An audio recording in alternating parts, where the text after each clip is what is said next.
என்னோட கிராமத்தில் இருக்கும்போது எனக்கு ஏற்பட்ட ஒரு பர்சனல் எக்ஸ்பீரியன்ஸை நான் உங்களுக்கு இங்கே சொல்லணும். எல்லாருக்கும் வணக்கம். நான் டாக்டர் கார்த்திகேயன். இன்னைக்கு நம்ம ஒரு வித்தியாசமான நோய் பற்றி பார்க்க போகிறோங்க. தோலில் வரக்கூடிய இந்த பிரச்சனை, சிகப்பா கடுமையான வலியோட வரக்கூடிய இந்த பிரச்சனை, இது பெரும்பாலும் 50 வயசுக்கு மேலே இருக்கவங்களுக்கு வரும். எனக்கு ஏற்பட்ட ஒரு பர்சனல் எக்ஸ்பீரியன்ஸை நான் உங்களுக்கு இங்கே சொல்லணும். இப்போ வெயில் காலம், இதே மாதிரி பல வருடங்களுக்கு முன்னாடி ஒரு வெயில் காலத்தில் இந்த மாதிரி தோல்ல ஒரு பிரச்சனை வந்தப்ப, வழக்கமா சம்மர் ஹாலிடேஸ்ல நம்ம கிராமங்கள்ல தானே இருப்போம். என்னோட கிராமத்துல இருக்கும்போது இந்த தோல் பிரச்சனைக்கு மண்பாண்டம் செய்யக்கூடிய குயவர்கள் கிட்ட கூட்டிட்டு போறாங்க. அந்த குயவர்கள் அந்த தேங்காய் சிரட்டையில அந்த காவி மண்ணை குழச்சி வச்சிருக்கிறாங்க.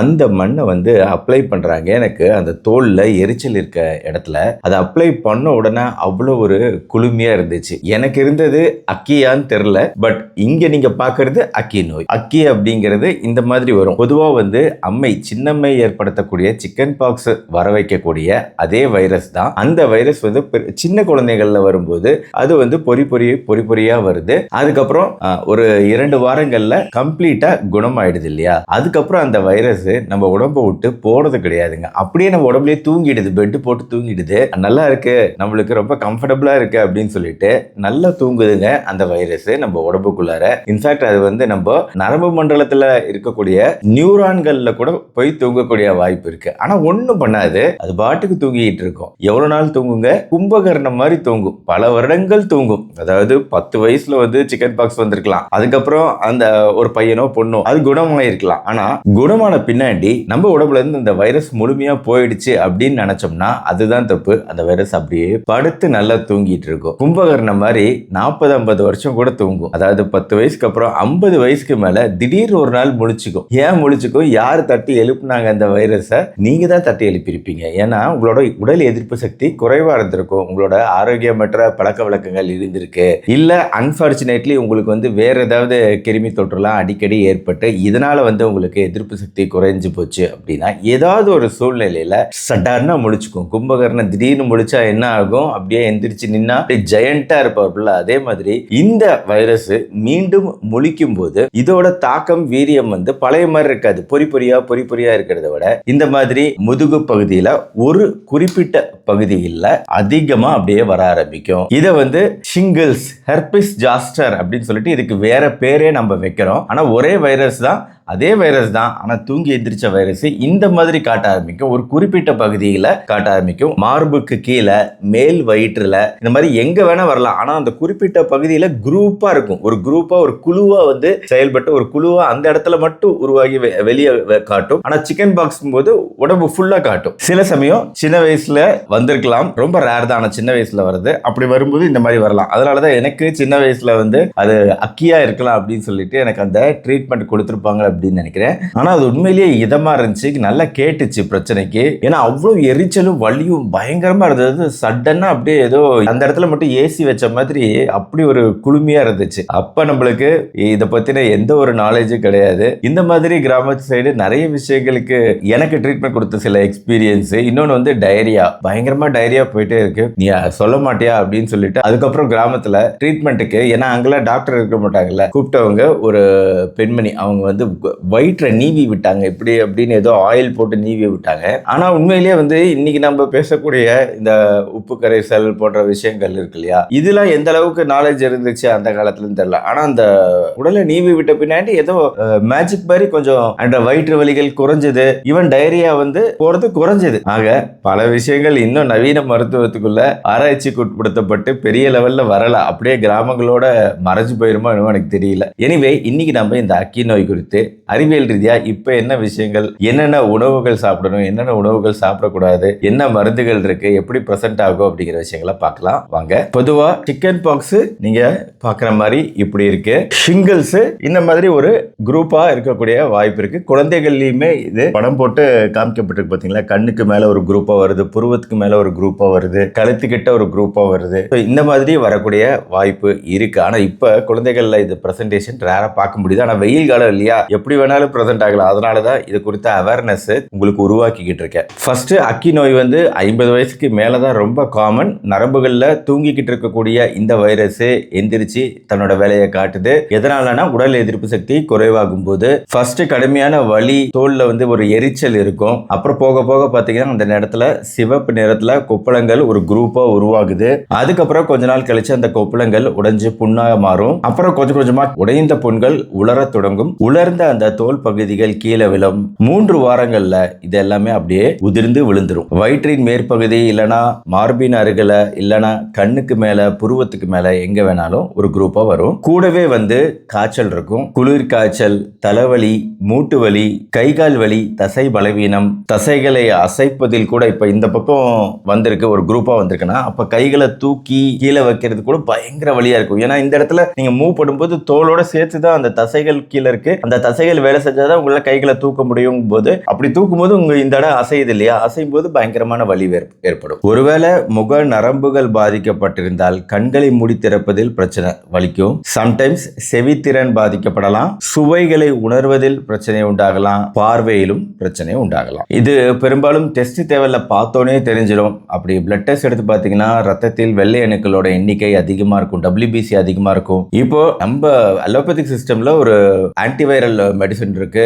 இது வந்து ஏசைக்ளோவிர். இதை வந்து 72 மணி நேரத்துக்கு முன்னாடியே ஸ்டார்ட் பண்ணிடணும். முடிஞ்ச அளவு இந்த லீஷன் நீங்க பார்த்துட்டீங்க, கண்டுபிடிச்சிட்டீங்கன்னா அடுத்த 3 நாட்களுக்குள்ளார கண்டிப்பா ஸ்டார்ட் பண்ணியே ஆகணும் ஏசைக்ளோவிர். ஏன்னா சிக்கன் பாக்ஸ்க்கு கூட தேவையில்லை, அது தானா இதாயிடுன்னு சொல்லுவோம். ஆனா இதுக்கு வந்து கொஞ்சம் இந்த ஆன்டிவைரல் மருந்து கொடுத்தோம் அப்படின்னா சீக்கிரம் குறையும். கொப்புளங்கள் உருவாவதற்கு முன்னாடியே தொடங்கிட்டா இன்னும் சிறந்தது, நல்லா மருந்து வேலை செய்யும். குளிர்ந்த நீர்ல பஞ்ச வச்சு நினைச்சு அதை கொப்புளங்கள் மேல வச்சு ஒத்தி எடுக்கிறது அப்படிங்கிறதும் கொஞ்சம் எஃபெக்டிவா இருக்கும் வலி குறையறதுக்கு. காய்ச்சல் குறையிற வரைக்கும் மற்றவங்ககிட்ட இருந்து ஒதுங்கி இருக்கணும். குறிப்பா பிரெக்னன்சிக்கா கர்ப்பிணிகள் யாராவது வீட்டில் இருந்தாங்கன்னா கண்டிப்பா அவங்க கிட்ட இருந்து நீங்க ஒதுங்கி இருக்கணும். ரொம்ப ரொம்ப முக்கியமான விஷயம். ஏன்னா வைரஸ் வந்து கர்ப்பிணிகளுக்கு வந்துச்சு அப்படின்னா அது உள்ள இருக்கக்கூடிய குழந்தைகளை பாதிப்பதற்கான வாய்ப்புகள் அப்படிங்கிறது ஆல்மோஸ்ட் உறுதி. அதனால வந்து நம்ம தனிமைப்படுத்துதல் அப்படிங்கிறது கொரோனா காலத்துல ஃபாலோ பண்ணமோ இல்லையோ, இந்த மாதிரி அம்மை நோயை வந்து சாதாரணமா எடுத்துக்க கூடாது. கண்டிப்பா தனிமைப்படுத்துதல் அப்படிங்கிறது ரொம்ப தேவை. அது சிக்கன் பாக்ஸ் சின்னம்மையா இருந்தாலும் சரி, அந்த நோய் பாதித்தவங்களா இருந்தாலும் சரி, இந்த மாதிரி ஹெர்பஸ் ஜோஸ்டர், ஷிங்கிள்ஸ், அக்கியா இருந்தாலும் சரி, தனிமைப்படுத்துதல் அப்படிங்கிறது கொஞ்சம் தனிமையில இருக்கிறது அப்படிங்கிறது ரொம்ப அவசியம் கர்ப்பிணிகள்கிட்ட இருந்து. காய்ச்சல் முடிகிற வரை அட்லீஸ்ட் தனிமைப்படுத்தி இருந்தா பெட்டர். பொதுவான ஒரு டவுட், சிக்கன் பாக்ஸ் வந்தவங்களுக்கு இது வராம இருக்கும்ல அப்படின்னு நினைச்சீங்கன்னா, சிக்கன் பாக்ஸ் வந்தவங்களுக்கு தான் இது அதிகமா வரதுக்கான வாய்ப்புகள் இருக்கு. இதுவுமே ஒரு 3 வாரங்கள் இருக்குது. அதுக்கப்புறம் ஆக்சுவலா ஒரு வாட்டி வந்துச்சுன்னா, எப்படி சிக்கன் பாக்ஸ் ஒரு வாட்டி வந்துச்சுன்னா திருப்பி வராதோ அதே மாதிரி இதுவுமே ஒரு வாட்டி வந்துச்சுன்னா திருப்பி பெரும்பாலும் வரது கிடையாது. ஆனா இன்னைக்கு சிக்கன் பாக்ஸ் குழந்தைகள்ல தடுப்பூசி போட்டவங்கள கூட திருப்பி வர ஆரம்பிச்சிச்சு கொஞ்சம் கொஞ்சமா. அது ஏன் அப்படிங்கிறது இன்னும் தெரியல முழுமையா. தடுப்பூசின்னு கிடையாது, இயற்கையாகவே சிக்கன் பாக்ஸ் வந்தவங்களுக்கு கூட 2வது வாட்டி சிக்கன் பாக்ஸ் வராதுன்னு சொல்லுவோம். ஆனா இப்ப வருது சின்னமே. என்னன்னா இந்த வைரஸ் வந்து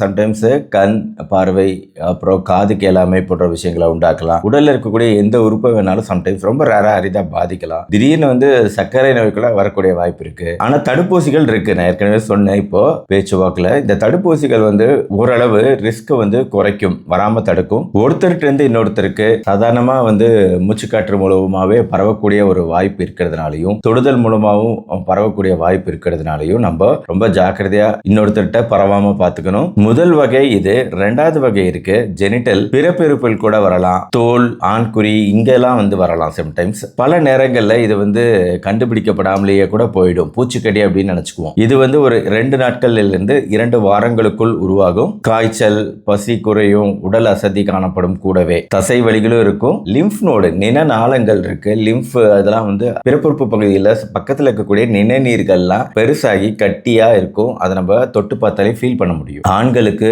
ஆண்குறி, தொடை, மலத்வாரம், ஆசனவாய் போன்ற இடங்கள்ல உண்டாகும். இந்த கட்டிகள் உடையும் போது மிக அதிகமான வலி இருக்கும். இதுவும் ஒரு 2 வாரத்துல குறைய ஆரம்பிச்சிடும். திருநீர் கழிக்கும் போது எரிச்சல் ஏற்படலாம். பெண்களுக்கு வெள்ளைப்படுதல் ஏற்படலாம். ஏன்னா இது வந்து திருப்பி கூட வரலாம். அப்ப சரியா போகும் 2 to 3 வாரங்கள்ல. மறுபடியும் ஒரு 6 மாசம் கழிச்சு வரலாம். ஆனா அப்ப கொஞ்சம் கடுமை குறைவா இருக்கும் ஃபர்ஸ்ட் வந்ததை விட. இப்ப என்னன்னா இது ஒரு விதமான வைரஸ் அப்படிங்கறதுனால தான் நம்மளால வந்து இது வந்துகிட்டே இருக்கு. நம்மளாலேயும் வந்து அவ்வளவு சீக்கிரம் இதை வந்து தடுக்க முடியல. ஆன்டிவைரல் இருந்தாலுமே தடுக்கிறது கஷ்டமா இருக்கு. சப்போஸ் டவுட் இருக்கு அப்படின்னா PCR பரிசோதனை கூட செஞ்சு பார்க்கலாம். இப்பெல்லாம் வந்து இந்த டெஸ்ட் வந்துருச்சு, முன்னாடி கிடையாது. மெயினா நம்ம இந்த புண்கள்ல என்ன களிம்பு அப்ளை பண்ணலாம், பண்ணலாம், ஆயின்மெண்ட் அப்ளை பண்ணலாம், அரிப்பு, எரிச்சல், வலியை எப்படி குறைக்கலாம் போன்ற விஷயங்களை கான்சன்ட்ரேட் பண்ணும். மன அழுத்தமே ஏற்படும் இதோட வலி தாங்க முடியாம. அடுத்து மற்ற மருத்துவ முறைகள் பொறுத்த வரைக்கும் இதை எப்படி பார்க்கறாங்க அப்படின்னா, ஆயுர்வேதத்துல விசர்ப்ப நோய் அப்படின்னு அழைக்கப்படுது. பொதுவா ஆயுர்வேதத்துல பஞ்சகர்மா சிகிச்சை செய்வாங்க. இந்த நோய்க்கு வந்து பஞ்சகர்மா சிகிச்சை செய்ய மாட்டாங்க. அதுக்கு பதிலா ரத்த சுத்திகரிப்பு அப்படிங்கிற விஷயத்தை செஞ்சுட்டு பேய் புடல், வேப்பங்கொழுந்து, திராட்சை, கடுக்காய், நெல்லிக்காய், தாண்டிக்காய், கோரைக்கிழங்கு, நன்னாரி, விளாமிச்சை இவற்றில் ஏதாவது ஒண்ணு இல்ல காம்பினேஷன்ல கஷாயம் மாதிரி செஞ்சு கொடுக்கிறது. இது இந்த மருத்துவ முறை இருக்கு. பொதுவா நான் சொன்ன விஷயங்களுக்கு குளிர்ச்சி தரக்கூடிய பண்புகள் உண்டு, அதனால இது பயன்படுத்தப்படுது. ஆயுர்வேதா பொறுத்த வரைக்கும் நான் சொன்னேன் ஃபர்ஸ்ட் வந்து 14 நாள் கசப்பு மருந்து ஒண்ணு திக்தகம், மகா திக்தகம் அப்படின்னு சொல்லப்படுது. இந்த கசப்பு மருந்து கொடுக்கப்படும். இதை பத்தி எல்லாம் என்னன்னு என்கிட்ட கேட்காதீங்க. இந்த புண்கள் மேல அவங்க அரைச்சு பூசக்கூடிய விஷயங்கள் என்னென்ன அப்படின்னா, தாமரை, கருங்குவளை, விளாமிச்சை, பால், நெய் சேர்த்து அரைச்சி இது மேல பூசுவாங்க. ஆலம் விழுது, வாழைத்தண்டு இதையுமே அரைச்சி பூசக்கூடிய வழக்கம் இருக்கு. சில நேரங்களில் அந்த புண்ணு மேல ஒரு மெல்லிய துணியை பரப்பி அதன் மேல இதை பூசுவாங்க. உள்ள குடிக்கிறதுக்கு அதிமதுர கஷாயம், கோரைக்கிழங்கு கஷாயம், கருப்பஞ்சாறு ஏதாவது ஒண்ணு கொடுப்பாங்க குடிக்கிறது. மரமஞ்சள் கஷாயம், அருகம்புல் கஷாயம் இதுவுமே குடிக்கிறதுக்கு கொடுப்பாங்க. பொதுவா காவியமண் பூசினால் அந்த வலி வேதனை குறையும். அதான் ஃபர்ஸ்ட் நான் சொன்னேன். பூங்காவிய பன்னீரோட சேர்த்து பூசினாலும் உங்களுக்கு அந்த வலி வேதனை குறையுது. சில பாட்டி வைத்திய முறைகள் ஊமத்தை இலையை பறிச்சு அரைச்சி அதோட வெண்ணெய் கலந்து பூசுவாங்க. எரிச்சல் வலி குறையும். எனிவேங்க, இந்த மாதிரி விஷயங்கள் எல்லாமே வந்து ஒரு ஆயுர்வேதிக் ப்ராக்டிஷனர் தான் உங்களுக்கு பிரிஸ்கிரைப் பண்ணணும். பட் இந்த மாதிரி விஷயங்கள்லாம் இருக்கு அப்படிங்கிறத சொல்றது ஹோலிஸ்டிக் மெடிசன் தான் நம்மளோட கான்செப்ட்ங்கிறதுனால இந்த மாதிரி விஷயங்கள் இருக்கு அப்படிங்கிற ஒரு புரிதல் மட்டும் தான் உங்களுக்கு ஏற்படுத்தியிருக்கேன். டைரக்டா நீங்க யூஸ் பண்ண முடியாது. அடுத்து உணவுகள் என்ன சாப்பிடலாம்? உணவில் ஜென்ரலாவே காரம், உப்பு போன்ற விஷயங்களை குறைச்சிக்கணும். இந்த நேரத்தில் வெயில போகக்கூடாது. ஆட்டோமேட்டிக்கா நம்ம யாரும் வெளியே போக மாட்டோம் இந்த அக்கி வரும்போதோ இல்ல சின்னமை நோய் வரும்போது. பட் ஜென்ரலா நாம என்ன அட்வைஸ் பண்ணுவோம் அப்படின்னா வந்து நாள் முழுக்க நல்ல தண்ணீர் குடிக்கணுங்க. நீர்ச்சத்து மிகுந்த காய்கறிகள் எடுத்துக்கலாம். தர்பூசணி, வெள்ளரிக்காய் இதெல்லாம் சேர்த்துக்கணும். தயிர் போன்ற ப்ரோபயாட்டிக் உணவுகளும் இந்த நேரத்தில் சேர்த்துக்கணும். இலை கீரைகள் சேர்த்துக்கணும். சர்க்கரை பானங்கள் கண்டிப்பா தவிர்க்கணும். பழங்கள், கிரீன் டீ இதெல்லாம் வந்து கொஞ்சம் ஆக்சிஜனேட்டரி, ஆன்டி ஆக்சிடென்ட் பண்புகள் கொண்டது அப்படிங்கிறதுனால இதெல்லாம் பயன்படுத்தலாம். காஃபி, டீ இந்த நேரத்தில் வேண்டாம். காரமான மிளகுத்தூள், சாஸ், காரமான சாஸ், தக்காளி சாஸ் எதுவுமே வேண்டாம். இதெல்லாம் சேர்த்தக்கூடாதுங்க. இதெல்லாம் வந்து ஒரு விதமான நரம்புகளை எரிச்சல் வீக்கத்தை தூண்டக்கூடிய விஷயங்களா இருக்கு. அதனால தான் வேண்டாம்னு சொல்றோம். ஈவன் விதைகள்ல வந்து பூசணி விதைகள் இதை தவிர்க்கணும். ஏன்னா ஆர்ஜினின் அப்படிங்கிறது அதிகம். ஆர்ஜினின் குறைவா உள்ள சூரியகாந்தி விதைகள் மற்றும் ஆளி விதைகள் பயன்படுத்தலாம். ஆனால் இதெல்லாம் நம்ம பயன்படுத்த மாட்டோம், இருந்தாலும் சொல்கிறேன். அடுத்து ஆரஞ்சு மற்றும் சிட்ரஸ் பழங்கள், திராட்சை இதெல்லாம் வந்து நம்ம பயன்படுத்தலாம். ரொம்ப நல்லது. நான்வெஜ் அப்படிங்கிறது இந்த நேரத்தில் வேண்டாம். பயிறு வகைகள், பீன்ஸ், கொண்டை கடலை இந்த மாதிரி பிளான்ட் பேஸ்டு புரத ஆதாரங்கள் நம்ம பயன்படுத்தலாம். பூண்டு, மஞ்சள் இது ரெண்டுக்கும் குறிப்பாக வந்து இந்த நோய் எதிர்ப்பு சக்தி ஆற்றலும் உண்டு. ஆன்டி ஆக்சிடென்ட் ப்ராப்பர்ட்டிஸ் அதிகம். இந்த சூப்பை வச்சு நம்ம இந்த நேரத்தில் சாப்பிட்றது நல்லது. தயிர் மட்டும் இல்லை, பால் பொருட்கள் எல்லாத்துலேயுமே வந்து லைசின் அதிகமாக இருக்குது. இந்த லைசின் அப்படிங்கிறது இந்த வைரஸோட இனப்பெருக்கத்தை கட்டுப்படுத்தக்கூடிய ஒரு விஷயம். அதனால் பால் மற்றும் பால் சார்ந்த பொருட்கள், தயிர் பயன்படுத்த வேண்டியது இந்த நேரத்தில் அவசியம். மேலும் முட்டை சாப்பிட்றவங்களா இருந்தால் முட்டை சேர்த்துக்கலாம். முட்டையுமே வந்து அதிகமான லைசின் கொண்டது. இதுவுமே வந்து இந்த வைரஸோட இனப்பெருக்கத்தை கட்டுப்படுத்தக்கூடியது. சீக்கிரம் நோயிலிருந்து ரெக்கவரியாக உதவி செய்யும். ஆக இந்த வெயில் காலத்தில் ரொம்ப பொதுவாக வரக்கூடிய இந்த அக்கி, ஷிங்கிள்ஸ் குறித்த ஒரு முழுமையான புரிதலை இந்த வீடியோ மூலமாக உருவாக்கியிருக்கேன்னு நினைக்கிறேன். எல்லா விஷயத்தையும் ஒருங்கே கவர் பண்ண வீடியோ இதுவாக தான் இருக்கும்னு நினைக்கிறேன். அதனால் இதை வந்து உங்கள் ஃப்ரெண்ட்ஸ் ரிலேட்டிவ்ஸ்க்கு ஷேர் பண்ணுங்கள். இந்த வீடியோ பிடிச்சிருச்சுன்னா லைக் பண்ணுங்கள். நம்ம சேனல் டாக்டர் கார்த்திகேயன் சப்ஸ்கிரைப் பண்ணி ஃபாலோ பண்ணுங்கள். மறுபடியும் நாளைக்கு பார்ப்போம். நன்றி, வணக்கம்.